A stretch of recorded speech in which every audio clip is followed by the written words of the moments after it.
All right, I'm actually going to cut it a little bit early there. So we'll switch over. Hopefully everybody's having a good day today.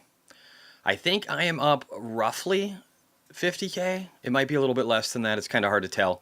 Thank God for Tesla bringing up my portfolio by $70,000 on here, about 75 in total. And then PayPal up another 12,000. So again, it's kind of nice to have some of your worst performers rightfully turn into your strength in your portfolio when you've been dialing aggressively into them. And that's what I've been doing. And that is evident actually in a few places. If we look over here, I updated the portfolio allocation finally. So again, I was buying the dip on PayPal and Tesla over the last several months and well before that. And I've been benefiting greatly from it. So again, you can see how Tesla and PayPal have grown as a much larger portion of my portfolio. And what I'll do, let me just jump in a little bit here. Maybe I'll go full screen. Nope, that doesn't work well. Let's go back to here. All right, so again, you can just see how much Tesla and PayPal have grown. So you dial into them when they're doing bad because you know they're going to turn around. You know the fundamentals are good. You know all this stuff is working out. And so you dial into them, and then they start bouncing, and they make up a vast amount of difference in your portfolio. Again, these two pushed my portfolio maybe close to $90,000 towards the positive today when the market was down. Not down a lot, but down. I do think we found the bottom over the short term. I could be wrong, but I do think we found it. But I love this. I love being up on a day when, you know, there's still being pain felt by some. So it's nice to not be a part of that club. And hopefully you guys got a bit of a bounce too if you were in PayPal and you were in Tesla. So anyway, so you can check it out here and see the portfolio allocation. Again, I haven't been selling shit coins and Bitcoin related investments. They just dropped in size. So I'll be selling some of this, Tesla and PayPal, as I believe. And again, I've been selling CleanSpark and then buying CleanSpark calls. So I've kind of been dollar cost averaging and getting more aggressive with my play the further down that we drop. And that'll give me a multiplier on the upside. So I'm doing the same thing with these guys that I've been doing with, that I was doing with Tesla and PayPal and are now starting to reap rewards on. So this is the way it works. It's just rebalancing. You have core convictions, you have core investments. Hopefully they're asymmetric, pointing in different directions. So it gives you some coverage where some of these can outperform at different times versus others, as long as the market is healthy. And if you do that, then you can just rebalance every once in a while and not day trade in and out of stuff all the time. And if you're in options, you got to have enough time and you got to understand what you're doing. And it should be a small amount of your portfolio, unless you're me, which most of you probably will never be. Anyway, how was that for hopeful? All right, not to be cocky, it's just hard, and not a lot of people will devote the time and effort. All right, Wednesday. So let's look at a bunch of things here. So one, we got mortgage rates coming down, which is good. It's a trickle right now. Really, after the first set of rate cuts, I think we're going to see this start to pour over. I still believe that between October and November, we will see 5%, I should say, the upper fives. And then I think by the beginning of next year, come refinancing time, will be under 5, and that will be really affordable levels. Those will be levels that were, you know, some of the upper ends of 2010, 15, 20, 18, 17, whatever. But it's a much better place that makes it to where we can start to see the existing home market open up, and I think that's beautiful, and I think that's coming. So I'm very happy about what's happening there. Mortgage applications, it looks like they crept up a little bit, not a lot. I actually don't really expect this to get better until we see springtime and when the rates are starting to really come down. So I do think these will start to increase a lot around that time. And right now they're just not there, but people will be. You'll see tons of them. Mortgage market index crept up a little bit more. So again, if you go back the last several years here, we're sitting in good territory. We're sitting in territory that's like early 2023 or late 2022. So these are good numbers, and the mortgage market is picking up. And I don't know if you guys understand this, but I've been saying that for a while now, and it's working out just like I said. All right, I'm going to get caught up with chat a little bit here. Say hi to everybody. I don't feel like I did a good job here. Jason, did you buy them all at the same time? All right, I'm going to skip some of these. Albert says, hey, Jesse, have you watched The Rivers? Oh, yeah, and I pulled that one up. I responded back. Okay, so I can skip some of these. George was nice enough to get 50 PLN. I don't actually know what that is, but I really appreciate it either way, large or small. Thank you very much, George. Alex Garcia, flat day in my portfolio. I said mine was up by 50. I think it's close to that. Maybe it's in the 40s. Kamawa says, hi, Jesse. Kevin says, Clean Spark still looking optimistic. I'm super excited about it. And again, I bought more today. So I sold about $20,000 in Clean Spark. And then I bought, I had a little extra cash. I bought about $25,000 in Clean Spark calls, like I've been doing. So, and I believe I posted it. Pretty sure. Oh, you know what? I might not have because I did it at lunch. So anyway, so I did do that now that you guys know. So you can't, I'm not always going to be reliable on the accuracy, the timing, but I will recap it when I buy something. Arias, hey Jesse, hopefully I said that right. Saul said, can you talk about the Clean Spark short interest and the effects? Yes, I'd be happy to. Kamawa, thoughts on BTC in September? I actually think we're finding a bottom, but does it take the rest of the month? I don't know. I'm happy either way. Jeff L. Hey Jesse, what do you think about bit farms? I'm actually going to be making a video later tonight. It's probably going to be after the market recap. It might be around 6 or 7, talking about Bitcoin miners, and I'm going to go through all of them, all of the major traded public Bitcoin miners, and I'm going to shit talk a few of them. And if you guys have additional information and I'm talking out my ass, you guys will be able to correct that. But we'll do it live and we'll go through them and we'll I'll talk through my methodology and my thought process on which ones I believe are good and which ones I might believe that are overhyped. And I could be wrong about it. I can always be wrong. I haven't put as much time into these recently, but I've started to delve into it now. And we're going to be looking at a lot of data. It's not going to be covering the whole story with them. So that's where I'll count on you guys to fill in the gaps that there might be. Anyway, mortgage refi index, just looking at that real quick. It looks solid. Again, the last 4 weeks of reporting are very good, and they're bending higher. These are great numbers. These are numbers like we haven't seen since May of 2022. So this is like 2.5 years since we've been at numbers this good, and they're only going to skyrocket, guys. Because again, look at how far down we are from 2020. Look at these numbers, 3,600 on here on the mortgage index. We're 40% of that. So these numbers are all going to get better. Hey Jesse, what do you think about Bit? Oh, okay, nope. Dougie Fresh 69. News just came out that Nvidia was not subpoenaed by the Department of Justice. Cool. Yep. There's probably all kinds of things. Hopefully you've done some buying here recently, Dougie Fresh 69, unless you're waiting for confirmation, because I know you went heavy on cash. And I won't shit talk you today. I'll give it a couple more days. All right, anyway. So the mortgage, the MBA purchase index, which again is just another measure of the mortgage index, shows just how low we are. We're looking at numbers that, we were at numbers that we were in 1994. So it's a crazy time. But this has nowhere to go but up. We're going to make so much money off of this. All right. Balance of trade. Let's see where we're at here. It's probably horrible. Yeah, it's just rolling over worse. I'm actually not surprised. I don't think this is healthy for America or the rest of the world. But I'm not surprised by this. This will change, though. The balance of trade will get better. It'll get better because we're just going to see a stronger trade war in the future. Especially if Trump gets elected. Exports. Let's look here real quick. We're just going to roll through everything as quick as we can.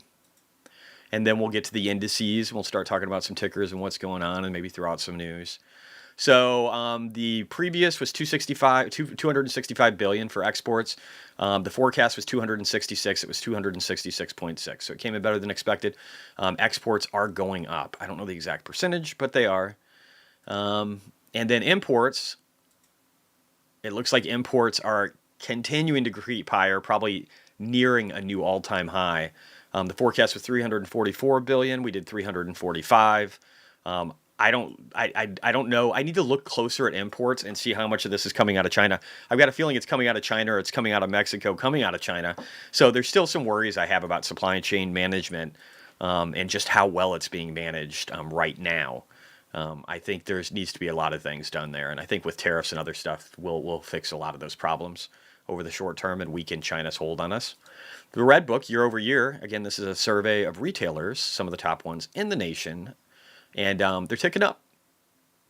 It's actually looking good. Look at this. It's breaking higher. It's at 6.3%. Previous was 5%. This looks like a decent bounce. I mean, could it roll over in the future? It could. But all in all, I'd say that this looks really nice and that we want to see more of this. And again, this is probably one of the reasons we're bouncing so well today. JOLTS job openings. Everybody likes talking about this stuff. So job openings continue to go down. The market likes to see that. And it went down by a lot. So consensus was we'd see 8.1 million. Previous was 7.91. Forecast was 8.09, so about the same as consensus. But we actually got 7.673. And that's a big deal because it shows that the labor market is tightening a little bit. And so this just increases the chance that we're going to cut rates in the future. And we'll look at that number again in a second. Factory orders month over month saw a strong uptick. Let's go over the 5-year here. So the strongest uptick we've seen since July of 2020. So we're talking over 4 years ago. A little bit of signal there. I don't know. Definitely some impulse. That's for sure. Factory orders minus transportation is still a good looking number and in positive territory. It was forecast for negative 0.2, but instead the actual was 0.4. So this is where we want it to be. We want upside surprises. Are they real? Are they not? I think they probably are. Maybe they're not. We'll always find out later via revisions, but these aren't numbers that get revised too much. JOLTS job quits. How many people are quitting? Not a lot of people quitting. That's probably going to be healthy for corporations that are out there. They don't have all that churn. This lowers their expense ratio and their administrative costs. So we like that kind of stuff. That was really that was the scene today. Tomorrow we got challenger job cuts, ADP employment, initial jobless claims, all the jobless claims, unit labor costs, non-farm productivity, ISM, just PMI. Tomorrow's a big day too for data. And if it shows strong, I think we'll really take off. If it doesn't, I think we'll chop. I think we can chop down here for a little bit. I don't know that we have to scream higher right away, but I do think that's the ultimate direction. I haven't changed my path at all. We're going to be spending money. The Fed's going to be spending money. And both of these presidential candidates are talking about spending lots of money. So I think it's all going to be good. All right, here. Let me go back. Let's look at some other stuff. Actually, I'm going to go through tickers real quick here. Let's look at that heat map. And then oil prices. So NVIDIA is still down 1.66. We should probably look at that. Let me just jump in here and look at the chart.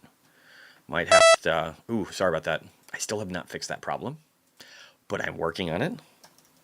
Let me pull it up this way to make sure I get the full graph. Ooh, Jesus. Sorry, guys. Don't kill me. I will fix it, I promise. Or if anybody knows how to disable the alert audibly here, maybe I can just do it on the site. Can you, like, right-click? I don't know. If you guys know of a way to mute that, let me know, okay? All right, so we're still dropping. Let's look at the weekly here. Now that we've got this up, it shouldn't bother us too much more. Oh, it doesn't have the moving averages. This one's all janky. I'll look at it later. Oh, we got to fix this chart. Sorry, guys. You didn't hear a beeping? If you haven't heard a beeping, you might hear a beeping in a short period of time here. And then you'll know. All right, so today, Apple down, Google down, Amazon down, energy and minerals went down a lot. Otherwise, kind of mixed. And again, for me, it was a fairly profitable day, 40, 50 grand upside. But again, I think we're getting closer to a bottoming in some of these. Will it be NVIDIA? I don't know. The stock could really run hard. It's not that crazy of a valuation, in my opinion, but it doesn't mean it can't drop more. Let's look at crypto. What's going on in crypto? Crypto had a good day. So here's the way I look at markets when I think we're in a bull market. I look at crypto as the first volatility asset to cycle versus stocks, right? So I'm very interested here, especially with Solana, seeing Solana up 4.38%, seeing Ethereum and Bitcoin bounce pretty good after a very steep day yesterday. Could liquidity continue to dry up in markets? It totally could. We could see there are some theories behind why we could see less liquidity from the U.S. government over the next month, and so whether or not that happens or not, I'm not sure. I don't really care. I'm just going to roll with the punches. Let's look at the S&P. The S&P today, is it bottoming? I don't know. I can tell you this. This is a really strong volume shelf that it appears to have went near. And then bounced off of. And it's also on the 50 moving average. This would be a point where you can bounce. It didn't bounce a lot. Went up 0.16%, but it bounced pretty good. Will we see it continue to roll over? Again, it's a coin flip, I think, right now. The NASDAQ. But I do think, like I said, I do think crypto might be signaling a bounce too. I don't know how well I enunciated that, but that was my thought process. NASDAQ, so down 0.2%, down about the same. All of these are down the same. I actually think that's really beautiful. I think that's a really positive sign when all the indices are kind of like flattening out. Now, we are currently under the 100 moving average on this, so could it roll over more? Again, maybe. Maybe tomorrow's data sucks, and we have just a little bit of chop. I could see that. Let's look at the Russell. Down 0.19%, so it dropped the least. And again, it's in this zone of resistance anyway, so we're not shocked that we're stopping here and taking a break. You can see it doing what it's encountering over here, okay? So this doesn't look crazy, and again, I'm pretty positive about these markets right now still, even if we just trend sideways to down. The dollar. The dollar dropped again today. It's still finding support. It's funny how you draw these, and then I think they become more real to people when they watch them play out and you don't change them, right? So you can see where we kind of got close to the 200 moving average on the weekly and we bounced off of it. And then now we're back testing and rolling down to try and see if we can establish support like we've done here. Really, I would argue 3 out of 5 times. And this technically could be close to the 4th, where we've just had wicks underneath. But done a very good job maintaining the line. And again, this is just previous resistance. So it shows you that these things matter. These things are real. You can see where they're points of resistance and support if you pay enough attention to what's going on. But the dollar finding support, will it continue to? I think it could. Maybe we do something like this. This is kind of my thought process right now on the dollar. My thought process is maybe it does this. And then I actually do think, partially manufactured by the government, but then also just a number of other factors right now. With energy market prices probably dropping in the future, there's a lot of thought that goes into that. But I could see something like this where the dollar maybe bounces higher and then rolls back down. That's kind of my thought. So we'll see if that happens or not. Gold, one of my least favorite investments, is up 0.08%, which puts it up in 13 years, 29.82%. What a boring fucking thing. Oil. Oil's not boring. Oil has been very busy. It's down almost 2% today. I told you a while ago, and I could maybe just draw the rest of this out. I could probably just put it like this. I think this is probably a good way of drawing it in representation. But we're literally just cascading off of a cliff after rejecting off the 200 weekly moving average, like I said we were going to. And it's falling, and I said we'd get into the upper 60s. Now I actually believe at least down to 65. But I think the more likely pattern here with this descending triangle, kind of like a descending pyramid or almost weird shoulder, head, weird shoulders, roll over. So I think we could go as low as the low 40s. I know that sounds fucking insane.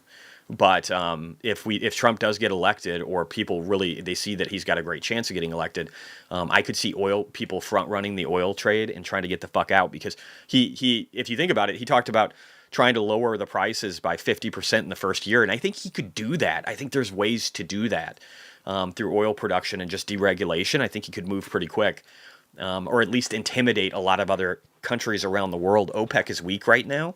And they're not communicating very effectively at all. The only country really doing cuts is Saudi Arabia. They're the only ones really obeying the rules anymore, from what I can tell. So I think that oil could come down hard. It could come down hard, and this is going to benefit all of us. It's going to benefit all of us because prices are going to come down hard with it. Let me see what else we got for questions. I'm going to try and get caught up. Hey, Jesse, want to ask about CLSK. Bought the dip yesterday, still dip. And then Kevin said still dipping. Yeah, I bought some dip today too. Again, I bought about $25,000 worth. I'm excited about it. We will look at the chart here shortly. Iron, please. I'll be going over that company, and I can look at the chart here still, but I'll be going over that company in my report. Dougie Fresh, what did he say? News just came out about NVIDIA was not subpoenaed by the Department of Justice that we heard earlier. Pretty clear. I have never sold any of my Tesla or PayPal. Good, man. To be. Sup, Jesse. Hope you're doing well. Thanks, man. Disease Kodak. DJs asked about iron. Lisa McCoy said, which CLSK calls? July 2025, 37. Yes, those are the ones I have. You don't have to follow me, though. And again, it almost becomes, look, watch my options 101 video. You need to understand options and how to spot them for yourself, because if everybody jumps into the same thing, it can, again, change the odds dramatically from where I thought it was a good entry to where it is a good entry, albeit right now, I would say it's a good entry, personally. Wesley, Common. Hi, Jesse. Won't ask about Clean Spark. Bought the dip yesterday. Thanks, man. I think there's going to be plenty of people that will, and it'll be good in the future. It just might not be for now. That's just like PayPal, just like Tesla. You'll benefit eventually. That's why people should be doing this. If they're not doing it for that reason, they need to pay attention. Kevin, still dipping. RJ Cohen, what alert is it? Boomer. I'm a boomer. Thank you. It's probably true. Kevin, Optimus is here. Ryan R. Law, you guys are great. Thank you very much for all this dialogue. RJ Cohen, what app is the beep from? It's Trading View. And I could probably silence the tab. I don't know. I'm sure there's a way to do it. I'll figure it out. But if you guys figure it out first, do it for me. I love that. If you're on Chrome, are these instructions from Ellie? Should be able to mute the sound by doing a right click on the tab and then click on mute site. It will mute all of the Trading View tabs. Okay, I will check that. Let me just see. Right. Oh my God, you're fucking right. It's right there. Jesus Christ. I am a boomer. Oh my God, I'm old. Thanks, Ellie. Disease Kodak. I accidentally got June calls for good instead of July, whatever you're in. Hopefully I outperform you. Hey, dude, if you're doing a shorter time frame, you might. Again, you just know how I feel about time, so I was trying to grab as much as I could get. But that's probably a less busy trade, so maybe it's a better one. Just make sure that you're following the rules, right? Wesley, nope, already did that one. Trading View alerts, alert manager, or browse. Oh, you could do that too. Yeah. I wanted to do it globally, though, so I think the other answer probably works, but thanks, Wesley. Pete. Enjoying the synth music in your intro. My wife made it. She made it. That's actually my Cybertruck. So to be clear, this is what my Cybertruck looks like right here, the black with the red stripe, and it's got some other stuff on it too. But my wife is the person who made that, and I appreciate her greatly for it. Yeah, I do blast. I do have other older intro music that I still listen to. I actually like it's music I listen to. Ryan, Celsius, please. Yep, I'll look at that. Albert, PayPal is holding extremely well when market decides to go up. PayPal will be super interesting. And again, PayPal did good today. Let's actually do this real quick. We're gonna run through. Let's run through all the rest of this real fast. Let's go through the move index. How are bonds doing? We saw bond volatility flat again on the day. I think it's actually preparing to roll over. I think it's going to get reject up here and it's going to start to dip again like it's done several times already for another attempt. So that's good. We want bonds. We don't want bond volatility to be crazy. Now, the 2-year is, again, people are buying bonds. They're buying bonds and they're buying stocks in anticipation of rate reductions. And this does end up helping the stock market. I might have to have an explainer video or maybe I'll go over some of that. But this will be good. This will be good. People are locking in these rates, but then this also, in one sense, probably a more easily understood sense, there's people that are locking in rates, but there's other people too that are making bets on equities instead because they know that the best returns don't normally come from bonds. Bonds are more like an insurance program, and they don't do historically well in comparison to equities, especially really good equities like Tesla, PayPal, so many other companies that are really good. So the yield on this will continue to drop as people buy more of these 2-year bonds. This shorter dated treasury stuff is what the U.S. Treasury is currently initiating a lot of. They're doing that for a reason. They're doing that because they don't want to owe high interest debt for long periods of time because that would explode our federal deficit. And so instead, they're able to keep the interest low and then hopefully in the future have that roll over into even cheaper debt as the interest payments become lesser and less. And then maybe the military becomes the biggest thing in the budget again as rates start to come down. So there's a lot of control in this. They're trying to make it to where there's not a sovereign debt unwinding, which is like China and Japan selling all their bonds. They don't want that. They don't want a Japanese carry trade unwinding on the other end if the dollar gets too weak. So they're trying to balance all these things. And I think they have a lot of levers and tools to be able to do that. So I think they're going to do it just fine. And again, we find support over here. I'll just draw a line here and make sure I save it. This is what I think is going to happen. We're just going to have a continuation of what happened here. We had a cascading drop. Actually, I could draw this better. We had this cascading drop. Should probably turn these a different color. Had this huge rollover where the 100 weekly, where we rolled over it and it just started to fall like crazy. Let me give this like, yeah, that'll work. And then I'll do one of these too. And it'll probably have a similar angle to it. So it's something like this, right? It's just doing a continuation. It bounced, it rolled over, and now it's just going to do another measured move and drop. So that's what I'm thinking, is that we get in the twos, and that's what's going to happen with the 2 year in not too distant of a time. Just because you had a Walkman, Discman, and an iPod does not make you a boomer. I had all those things. Skip protection, I had that. All right, today, it says negative 0.005%. So we have not uninverted. Isn't that convenient? How it's perfectly orchestrated to not uninvert. Isn't that amazing? Isn't that great? I love that.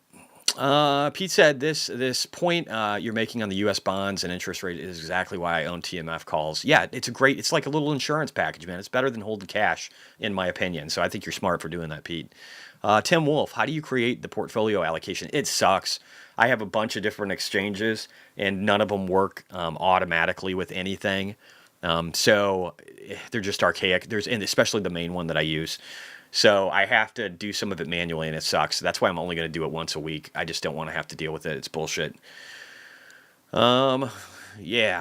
Let me see what else we got here. PayPal is holding. Oh, we already talked about that. Okay, good. We're caught up with comments. Okay, keep rolling. All right, so let's go to the Japanese yen. So the Japanese yen continues to weaken against the dollar. We like that. And then we see the Chinese yuan. And it looks like the dollar is weakening to the yuan. The dollar is weakening to the yen. Let me be clear. So this is good. This one isn't weakening by as much. I still think this is going to break out in the other direction. We'll see what happens. Put calls. Anybody putting out a lot of insurance right now? I said yesterday that I thought they would. And you can see how, yes, we had that. And we've gotten some the puts at a higher ratio versus the calls. So there is some negativity out there and people trying to grab their insurance. I think that's the wrong move, but that's kind of what these guys have been doing the whole time. If you look at people that have been shorting the market, most of them have gotten fucked. Some of them are good at timing. A lot of them have not been.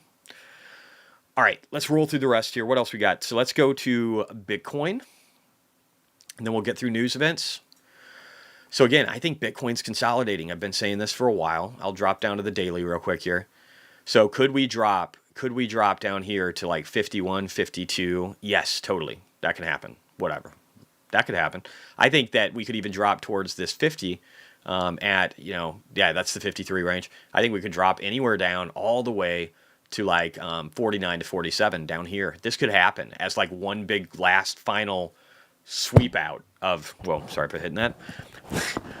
Sweep out of just people and getting them out of the market. It would be the last real big flush, I think, and then we'd see enough volume coming out of that where we would go higher. That does not have to happen, though. So the people sitting on the sidelines, I think you're playing a risky bet, and I can show you this in a bunch of other Bitcoin charts. But again, halving occurs. You got some consolidation. This time it was steeper and down, but we also had a wicked run going into it, I would argue, versus what happened over here, which was a super big drop off and then really a sideways move at levels last cycle that we had been at since July of 2019. So think about this. If you're worried about what's happened right now after fucking 6 months of sideways to down chop, how would you have handled June 2019 all the way to October of 2020? How would you have handled 16 months of downside price action? Would you guys have been little bitches and folded and sold your shit? Is that what you would have done over here? That's not what I did. That's not what I did over here. December 2017, when we dropped all the way down in December of 2018 to levels that were 80, 86, 87% drop in Bitcoin's price, whatever the fuck it was. Would you have made it through that? People act like it's so easy to make a lot of money in Bitcoin. And they're like, oh, dude, if I would have only heard about it earlier. But I can tell you from my own personal experience, watching people come in and out of this and make no fucking money at all, and some people lose money, that a lot of you don't have the mental fortitude to fucking deal with 12 to 16 months of pain in order to have long-term gain. A lot of you guys can't handle that shit. So what I'm trying to do is educate you that that is going to be the toughest thing that you have to overcome, is the mental game. If you can't deal with it, get the fuck out. But don't complain and tell me how lucky I am when we hit 92,000. Certainly don't fucking do it at 147. And if you start asking me around 147 to 200 whether or not you should buy Bitcoin again, you already know the fucking answer. It's no. This is not the right time unless you want to lose money again for the next 3 fucking years and then make it back. So just get your timing right, figure out your conviction, learn as much as you can. But this isn't a game that you just go in and out of all the time. I'm not placing this bet that we're just going to keep grinding sideways for the next 30 days and that Bitcoin's going to drop under 40. Anybody who's thinking shit like that or thinks that this time is different and Bitcoin isn't going to do really well, they're not paying attention. They're not paying attention. And if you guys have things that you think I'm missing, throw them in chat. But they're not. They're not, and this is costing people money, and it pisses me off because people always run away like little bitches at the wrong fucking time. It's just annoying. It's super annoying. Because it's like, am I not saying the right things? I think I'm telling people the right things, but then to watch them just run away and lose out, it sucks. MicroStrategy, 129% upside. That's what I see when I'm looking at this. I see a beautiful looking bull flag that's going to continue to the 280s. And before the end of the year, I honestly think that this thing could get to 392 by the end of the year. That's my take on MicroStrategy. And could it get even fucking crazier and all of a sudden we have a melt up after the election if Trump wins? We could. I actually think that's possible. I would say that we peak out around 540 if that fucking happens. If you think I'm crazy, just look over here. Look at the amount of time it took to go from here to here. And then just do something like that over here. Do something like that over here. You can even just call it right here. Again, this measured move is nothing. It's less. It is less than what we did before. So this could totally happen. But patient people will benefit from this, and then they'll do more research, and then they'll understand it even more, and then they'll sleep good at night, even though their balance sheet can move by 10, 20% in a week easily. But you get this with hard work. You don't get it from, just dicking around. This is a beautiful chart here. This is just grinding down to sideways, but still finding support off the 100 moving average the entire time. It's a falling wedge. It's going to bounce. I think it's going to do it soon. Could I be wrong? Could it the whole month be down over here and then have people just whining and complaining? Certainly, that can happen. But I look at it this way. This investment is done really well. And if you bought it, hey, thanks, man. RJ, you're a stud, dude. Thank you for the 10 memberships. Those will be randomly assigned, I guess, is what I've learned. So thanks again, RJ. Now, you guys that just got these, I think right away you're going to be able to ask and chat and ask about stocks. And so you guys should be able to speak to us. Feel free to introduce yourself if you would like.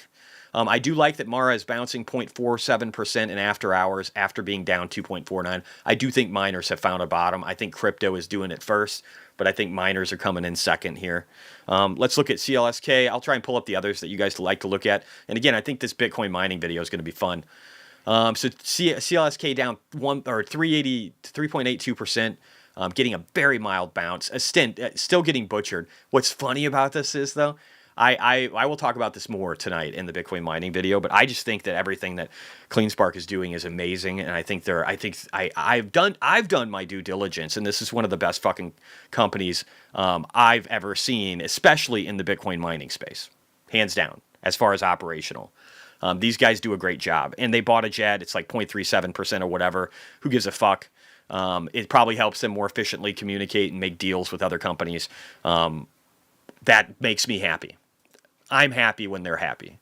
I'm happy when they're making deals. I'm happy when they have capital ready to be able to close on something that could be very lucrative for them in the future because I trust their judgment, and I've seen it for years. And they've made me tons of fucking money, just like Mara did, just like CleanSpark did, or I'm sorry, Riot did, for different reasons. But, yeah. and I was never in Cores, the one that went bankrupt. I'm going to talk some shit about them tonight too, so I'm sorry if you own it. But you're going to get my straight opinion, I'll give you good reasons why. I'll show you data. I think that does a good job explaining why. So anyway, I see a bounce coming here. Could we grind? Could we grind even further? Could we actually go to 730? I fucking hope so. I hope so, because if this thing bounces and I can get, I can't even believe I'm saying this. If the market really recovers well and I can get between 285 and 768% between now and the early part of next year, cool. Because I'll probably have at least, I don't know, 15x, because I've got those options contracts. If they turn around the way I think they're going to, I'll make 15x. And when I do that, this little pile right down here, this little yellow one, little mustard yellow, honey mustard, that will be a much bigger part of this pie. And it'll be fun because I'll be selling it and then moving into other stuff. And that's the way I love it. Now, here's another thing I wanted to say. Cypher kind of did the same thing, right? They kind of issued a statement indicating that they're going to do pretty much the same thing as what CleanSpark is doing. Very little uproar about it. Puts them in a very interesting place. I might actually evaluate options on this one now. I wouldn't have done that before. But the reason I'm getting interested now, and I will let you guys know, I'll do a video, a members only video like I normally do. But look at this. I mean, look at how Cypher now is down 63% from where it was just in July. July. I don't know how many more times I have to say that. July. That seems pretty recent. That doesn't seem that long ago. And so the upside potential here is very great. So I'll probably be looking at that. And as usual, I'll let you guys know. So this thing went from being up about 2,200% from the bear market bottom. So people made, 23x, right? To only being right now about 800%. So quite the loss for people. You can see why people get really bummed out when they have problems like this. I have this labeled Mara still. God, I've got these tickers just so fucked up. Let me rename this one. So disorganized sometimes, guys. I don't know what to say. All right. Let's see. Somebody wanted to do like BITF. I think you guys wanted to look at a few of these others. Let me do it. Somebody wanted iron. We'll look at iron. I'm probably going to shit talk this one too. Don't hate me, guys. These are just my opinions. And hey, here's the deal. Like I've said before, I might not know everything about these. I might not be a genius about them. I haven't spent enough time on them recently. So it's possible I am wrong on some of this. It's your guys' duty to call me out if I am. All right, so you can see how this was tough resistance, the first fib level. On this fib retracement, what we're trying to do is maintain support above it. Let's see how big the drop has been on this one. And I might be able to draw like a fib extension. I don't think I'm going to fuck with it right now, but I might be able to clean up this chart a little bit and get it more interesting. Now, this thing's already dropped 58%, so it had a tough time too. You know what I feel bad for? People that were getting fucked on like CleanSpark and Mara that then maybe rolled their money into these others. Well, I mean, if their timing was right, maybe it turned out to be a good thing. But some people might have had bad timing and just gotten doubly fucked as rolling into another one that was just going to do worse. So sometimes this is why I don't like the idea. I just like the idea of figuring out your thesis with these miners and then making your buy and then holding it for a year. Keep your tax obligation low if you're in the States. Anyway, so iron should be trying to find a support. I mean, look at this. It's really tried to find it before. And I think we'll make an attempt to go up to the 0.5. And again, I think this thing right here, I don't like the stock, but if the AI narrative improves, I think it needs the AI narrative to improve to do this. But if it improves, I mean, maybe this thing goes up 163% in short order between now and the end of the year. I think that's totally doable. Maybe even a little bit higher, maybe up to the 22 range. So it could go even higher than that. But again, I think the AI narrative has to improve if we're going to get past out 618. Otherwise, it could just stay here. Maybe the AI narrative doesn't pick off. Maybe NVIDIA treads sideways for a while as people await the next earnings report a quarter from now. It's totally possible. Let's look at Bitfarms real quick, and then we'll go over the rest of the tickers, and then we'll jump into news. And I might do it this way from now on. I don't know. I need to Yeah, we'll do Palantir in a sec, right after crypto. I need to structure this. I think I'll probably do that. I'll probably go through charts, kind of do what I did today, and then I'll do news events right afterwards. And then additional requests after that. All right, so Bitfarms, again, it's kind of just sitting here finding support. I don't want to comment too much about my thoughts on this one. I will talk about it more later in depth. I like this one a little bit more than I've liked it before. But again, net income is a big thing. That's another thing we need to look at. I need to, the people that do all these things, I wish they had looked at this as like a company. And what I mean by that is I wish more people, including Sebastian Ski, whose work I'm going to talk about tonight and does an amazing job and provides tons of analytics. I wish they focused on like revenue, net income, and again, all the other metrics, but then had good visual representations of how these are competing against each other on all of them in a nice, really nice display. I don't know if I have to fucking make that. I don't want to. I'm lazy.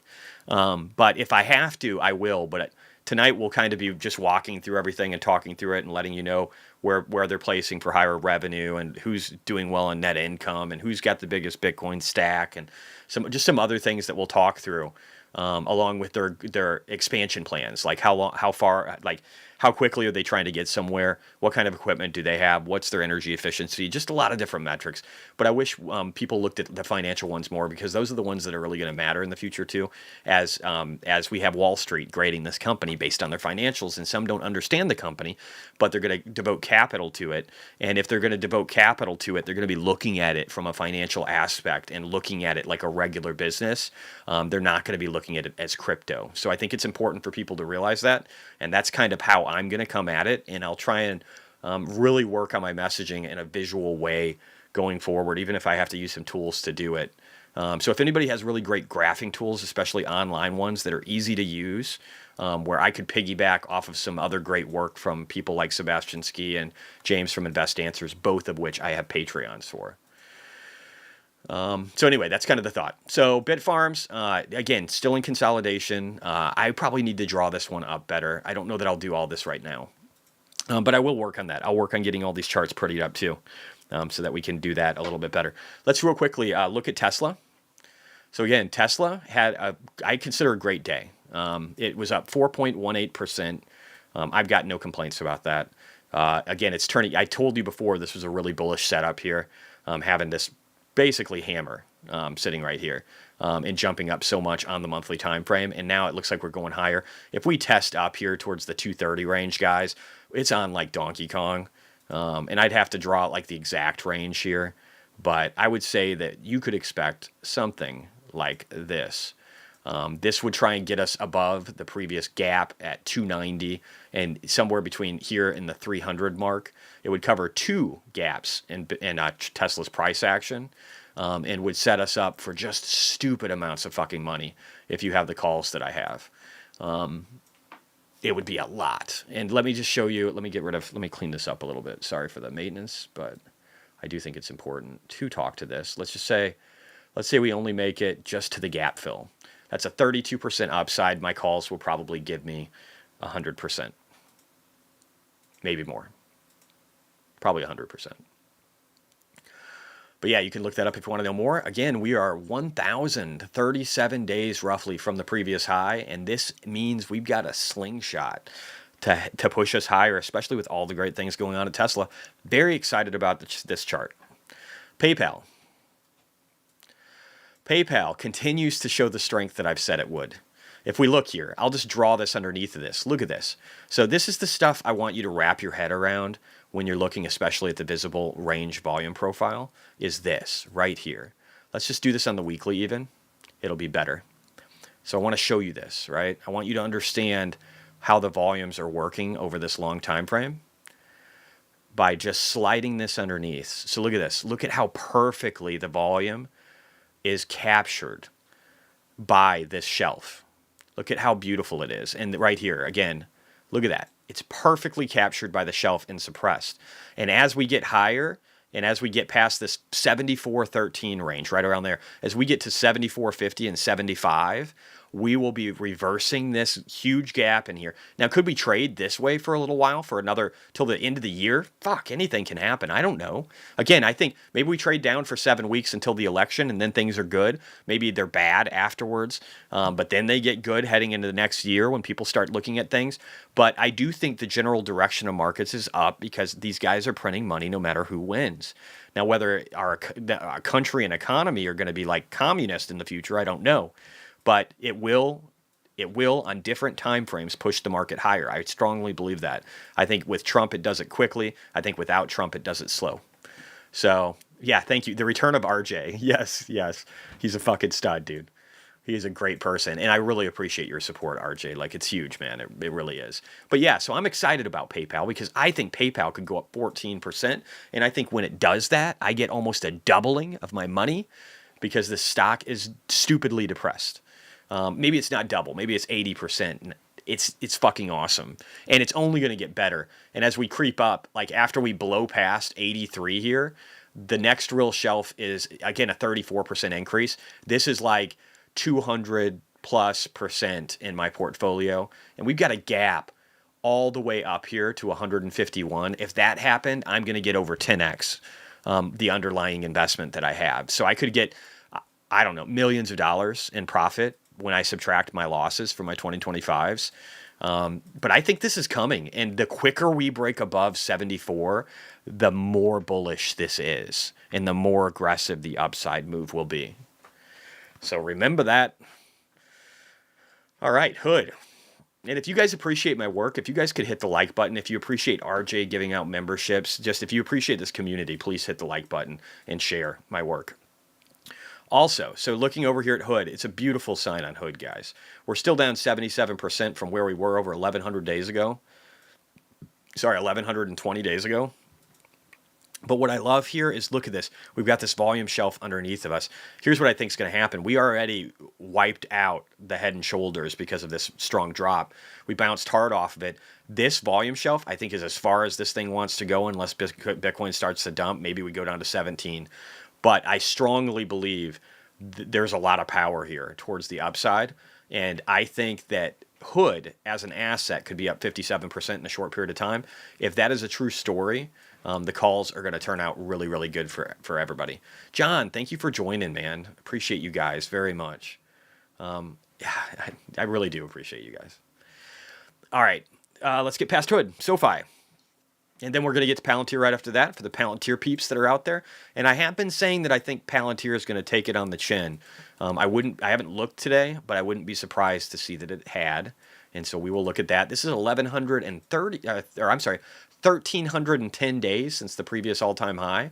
Hood did retrace, or a little bit still, 0.6%. It has had a tough week. I do think, though, that all we're doing, if you look here on the weekly, is we're just establishing our first breakout. So that's all that's happening. If you look at the shorter time frame, we got peak volumes underneath of us. We bounced off of it, and we have a downward trend that started all the way back in November of 2021, 3 years ago almost. And so we're back testing it, and then we're getting ready to go higher. So if you guys wanted to buy the dip, I think today would have been a good day to do so for SoFi.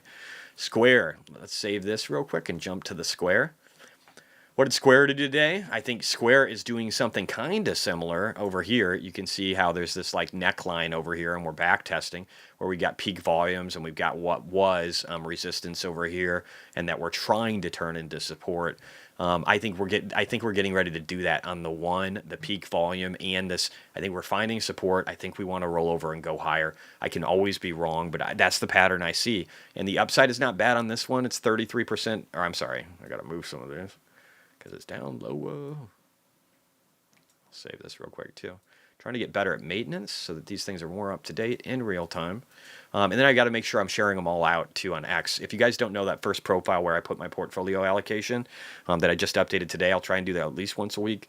Or if I can figure out how to automate it. I haven't had any luck, even though, I'm not totally boomer. But I haven't had any luck with automating it just because the rules and security around my main account with Ally. It's just not easily done. But anyway, so I think we're getting ready to go higher, and I think 39% upside does not sound crazy. And if you look here, what's beautiful about this is it's like a shoulder. It's like a head. It's like a shoulder. And so the measured move that I would be looking at for this thing is a good one. If I'm just looking conservatively here and draw this, I'm saying something once we break out, I'm saying this thing wants to go up. And we're in Bitcoin season here, so this thing could do some crazy shit. I do want to say this, though. It's a $40 billion market cap. They're embracing Bitcoin a lot, though, but they've got some execution risk. But I do actually think their CEO is brilliant, and I think they'll continue to go higher. His heart's in the right place. Sometimes his execution is off. Palantir. I suck at keeping cash on the sidelines. I do too, but I always benefit greatly from not missing the market. So over the short term, I suck at that because I aggressively buy because of my optimism. But I actually do a pretty good job because, again, I use options as an ability to be able to kind of buy the dip when we get to an extremely low low. And then that conviction pays off later on when we start to roll up higher. And then I go from looking like an idiot that people are shitting on to somebody where people are like, wow, that's awesome. All right, so Palantir actually did okay, 0.26%. I think it was down 3.5 today, so it's bouncing. I don't know. Maybe we end up going higher in the future. We have not hit the support level here at 27. Again, this thing has beat my expectations since July, June of 2023 as far as upside ability, just slowly grinding higher. Could it keep doing that? Fuck, I don't know. It's definitely defied gravity, but it's also a great company. So it could do that, but I do think it'll go down. I still do believe that, and if it does, and it grinds sideways for months or the next year, I will buy the shit out of that, unless the fear of war, brings it higher too. ARKG, I think was down. Yeah, down 1% on the day. I do think that we're going to be headed higher, and I think this is only short term. And I still hold that stance because I think people are going to get excited about genomics. Again, I mentioned this before, but I think the potential of, like, again, with Vivek, somebody who focuses on this kind of thing and investments like this, don't you think if he's getting his hands on the government, if Trump wins, that he will help the genomics sector probably move ahead aggressively from what they've been doing historically? Or at least that narrative would be out there. And if it's just the narrative, this thing can double. If this thing goes up 90%, I make shit tons of money. It's like a 10, 11x with the underlying. It's a really good number. So that's my bet here. Flux, we'll just look at that real quick, and then I'll go to the news. And then, again, if there's other things you guys want to interject along the way, please do. Sela said, imagine what PayPal might be if Musk had held on to the company, possibly a beast. Yeah, and X will be a beast. The great thing is the entire sector is growing, and we're all going to benefit from that. Flux, actually, I feel like this is a bottoming pattern. Even the heart line, if we draw it like this, you can kind of draw the heart line of like where's the middle? Where's the middle path of the trade action? Of this stock, right? And when I'm looking here, I would argue that this is the midline and that Flux is actually trying to establish a pattern here where it can break up higher. I would love to see us get back towards 4 again. That 40% upside would help a lot. And again, these guys benefit from lower rates. So once small caps really start taking off, if I'm right about that, if I'm right, if Tom Lee's right, if a bunch of other really smart people are right, we're going to see that go a lot higher. So I'm liking Flux too.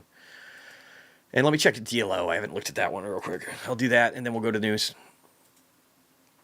So DLO, 0.47%, down 0.35%. This isn't crazy. I could see us establish a base over here before going higher, but I do think that, again, very similar to PayPal, we got this gap in here, but I think eventually we start to break up, and getting to 11 something isn't crazy at all.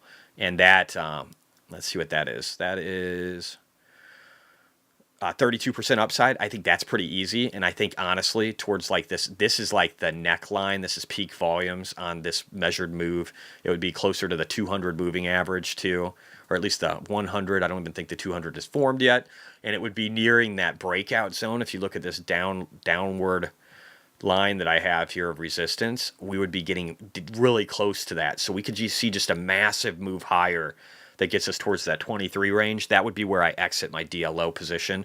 It would be like I'd start at 13 I'd sell a little bit more and maybe be 35-40% out by 16, and then by the time we get up towards the 23 range, I would probably be fully out of DLO, or at least out of the options contracts, and maybe still holding some stock. Now there is a gap that goes all the way up to 45.5. That though, you're looking at a mega move of 400%. That can happen.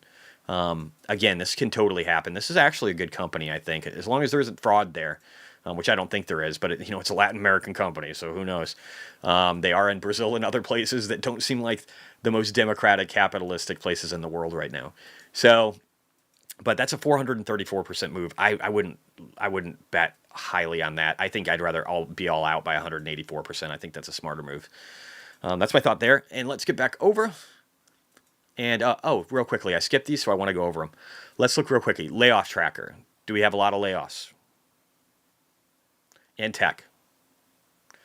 Let's take a look here. We got Lyft. They laid off 300 people on 9/4 today. I'm actually not totally surprised by that. Wait until we start getting actual autonomous vehicles coming from Tesla. And then again, Waymo is doing their thing too. Not much else. Dunzo. I don't even know. Bengaluru. You guys don't even know what is that? India, Pakistan, somewhere. I don't even know. Not much. Not since the Apple, IBM. There really isn't much on here for the United States. Again, San Francisco Bay is just melting down. That almost all these are San Francisco, New York. They're all the liberal cities, pretty much. Now, the CNN Fear and Greed Index. Let's see.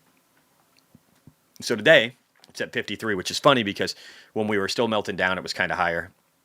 So it's finally starting to get to a point where it's in the neutral zone. We like it in the neutral zone. This is a good reset, especially since I'm up like $40,000, $50,000 today. Still down from yesterday, definitely, but I think the setup is beautiful. And again, crypto continues to suffer, just not in extreme fear, but in fear. So it's not exactly doing great either. And like I said, the odds are increasing right now. Let me turn on my air conditioning. I love all the technology.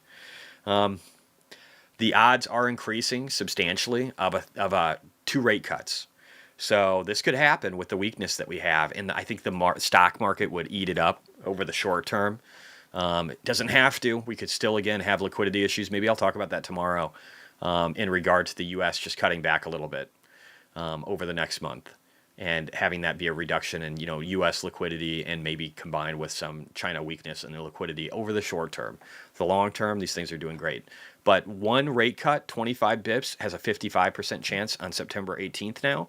And then 2 rate cuts or 50 bips is 45%. So it's almost 50-50. It's almost a coin flip right now, which is very interesting. Shale, upcoming rate cut may help genomics. I agree. I think, again, it helps them if nothing else. Just we're in a debt cycle. We're not in an IPO boom yet. Maybe that happens because of autonomy and AI and robotics, right? Like maybe we get a big boom from that, and then we turn into a huge IPO market. There might be some of that. I wouldn't be surprised if we bubble up, if we could see, especially in the robot companies. I can see them wanting to IPO really badly, a lot of them. And so we could see some kind of bubble forming in there.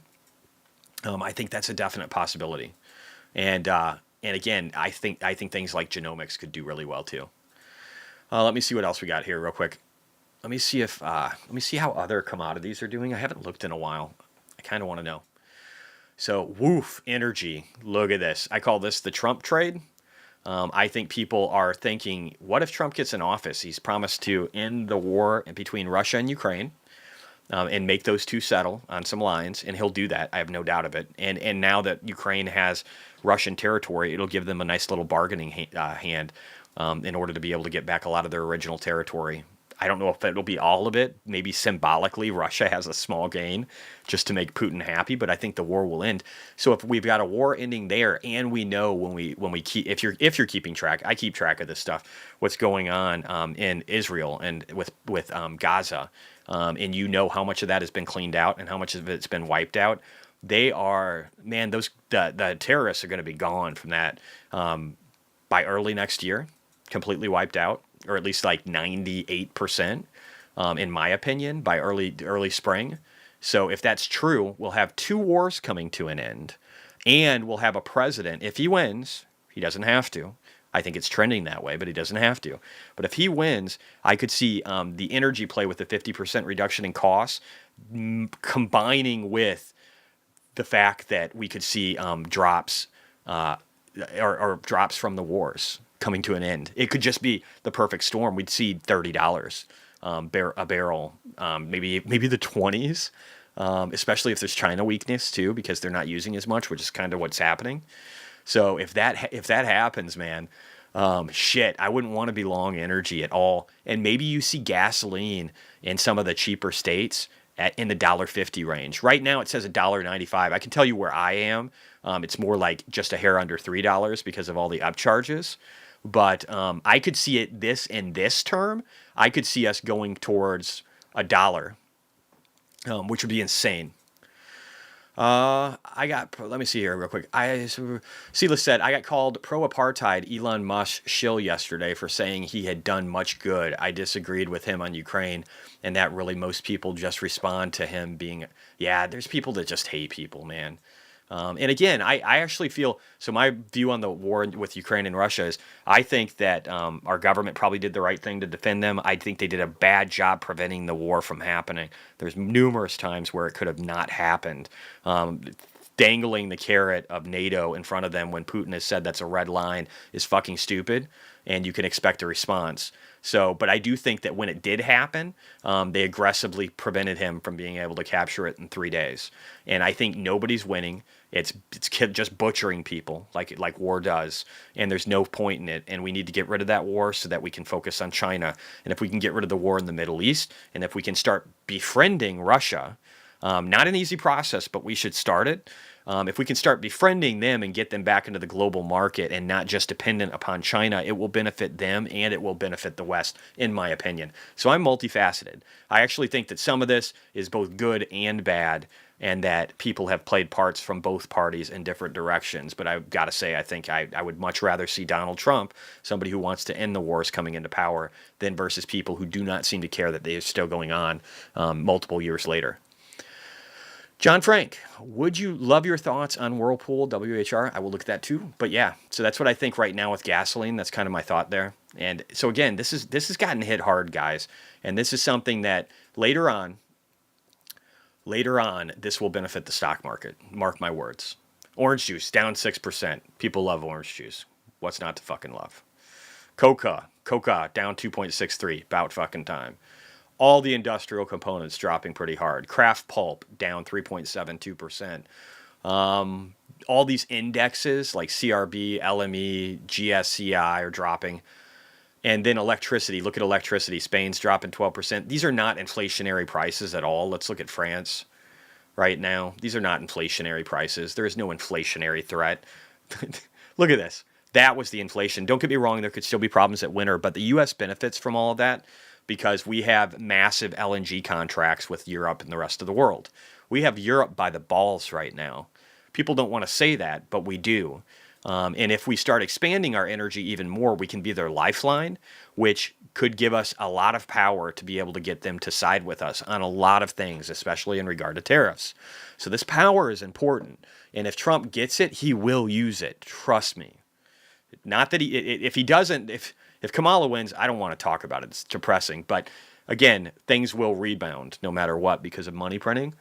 But I'm going to focus on the positive side, and I believe Trump is the positive side, and I think this puts us in a really great position for the rest of the world. Silas, NATO was the scapegoat. It was Ukraine beginning to join the EU that set off Russia. Yeah, that's probably true. Yeah, that's legit. I agree. Ukraine would have been lost to them economically, politically, and societally. Sure, you can make that argument. I think there's been a lot of loss right now too, and then a lot of Western money, especially from the United States, sent over there, and tons of it lost. And again, it's just a meat grinder. There's a bunch of fucking old people, people that don't want to go there, but they're having to go there, and there just needs to be better. It's better for both economies and people to be done with this shit. Putin has lost a lot. He's lost face. That he had his chef try and kill him. Then he had to blow him up in a fucking jet. There's like some James Bond shit been going on. He does not look powerful. He looks very, very weak. He looks like he's underneath China's nutsack right now, saying, please be kind. Okay, so he doesn't look good at all. And this war needs to end. There's reasons for it to end on both sides. Let's rebuild Ukraine. Let's make them great. And let's work with Russia. Let's heal wounds. Let's be a healer of wars. Let's not be a bringer of them. We need to be strong enough to be able to prevent countries like China from wanting to go into war because they fear us, but we don't need war. We need the fear of war. We don't need it, and we certainly shouldn't be trying to create it. All right, I'm done. Bonzi, maybe we can someday get autonomous Tesla tanks and we'll buy a Tesla tractor. I don't want to see autonomous tanks. I don't want that. We will. I mean, we've already got drones of everything, so you're right. We will see that. Anyway, so this covers a lot of stuff. Let's look at the Tesla inventory. Yesterday it was beautiful. Let's see how we're sitting now. And then we're going to jump into Tesla. I want to talk about Tesla. Inventories continue to decline, which means they're selling. Again, they're starting to do promotional APRs that are a little bit lower, and then the market is starting to work with them on dropping. It's all going to be really beautiful. It's very, very exciting. Actually, before we jump into Tesla, I want to just look and see if there's anything else we need to talk about that I give a shit about. Again, end wokeness. I like this guy, and Declaration of Memes. They're both great. Declaration of Memes says it's almost like libertarians were right about free market economics. And end wokeness had, in Argentina, President Javier Milei ended rent controls and cut housing regulations. The results, housing supply up 212%, rental prices are down 26%, mortgage costs are down 30%, and they're seeing reductions in prices for food inflation for the first time in 34 years. This is what you do to foster a strong economy. We should not be doing the opposite of this. If we want to make money and we want to succeed and better off, we want a future for our fucking kids. Okay? There's a reason I'm passionate about this. I know this stuff really well, and it angers me to think that we're going to throw away everything that can benefit the future of our society and our children. Our children. The most important part. Now, if you're a liberal who doesn't give a fuck about kids and you don't give a fuck what happens in the future, I get that. Just don't vote. Stay home. Thank you. Micro to macro. I do believe this is the path we're headed down, but we have a good 9 to 12 months to evaluate further on the timing. Marty Party has gotten very pessimistic, and I can't blame him. The world could get very dark, and he's just coming to terms with that. He says financial repression is coming if Kamala Harris gets voted. I'm going to throw that in there into power. The Western governments will begin to do capital controls before the sovereign debt crisis. This means they'll control the flow in and out of financial instruments. So like if you have your Bitcoin on an exchange and they have control over the exchange, good fucking luck getting it back, that kind of stuff. This can happen. I think that we have a good 9 to 12 months to evaluate whether or not this is imminent. I don't think everything is the end of the world, but I also hold Bitcoin on cold storage for a reason. So he's saying buy physical gold outside the system. I don't think that's going to be a great way of doing it. You can't exactly cut your gold in half. Very easy. It says buy Bitcoin and hold in cold storage. Yes, that would probably be a better solution. Some of these might still be seizable, though, if they have recovery options. There's a lot to know about cold storage. But here's the deal. If I think the world is really coming to an end, let's say after Kamala Harris is elected, I will start to delve down this subject more, but we're going up before we go down. That's just what's going to happen. All these people, all the politicians are printing money, guys. So, but I do think he's right, and I wanted to put it out there. All right, that's it. We're gonna skip some of that there. We're gonna move on. We're gonna see anything new in Bitcoin. Couple things, real quick. One, for CleanSpark. I'll talk about this later. There's a high amount of short interest on CleanSpark right now. It's gotten much higher than it was, in October, when people should have been buying it. When it was peaking, October and January, people should have been buying this as insurance. But now the short interest is much, much higher. And I think this is the time where we flip up, and it will create implied volatility that makes huge moves. All right, so really, AO has in here, and I don't even remember which index. Oh, RSI 500. Okay, cool. That works.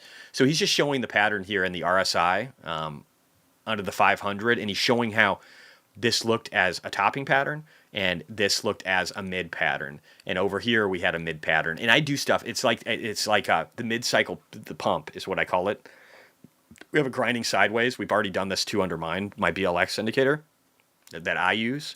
And I've created myself, and it shows the same kind of thing. It shows the mid-cycle pump. It shows that in the mid-cycle, we have this major up thrust, and we do well, and then it grinds down, and those could be for different periods of time for different reasons, and then we have our upside thrust again, and they're just showing that ours started a little later this cycle, and then we grinded down, and now we're going to go higher, and I totally agree. He thinks 250K for a target. That's close to what I think, too. But again, I'll be selling out all my leverage plays probably closer to 150 to 180. Also, Cantonese Cat, guys, if you could, he's my bro, he's my buddy. His actual handle is Evil Cant on Cat, or Canton Cat.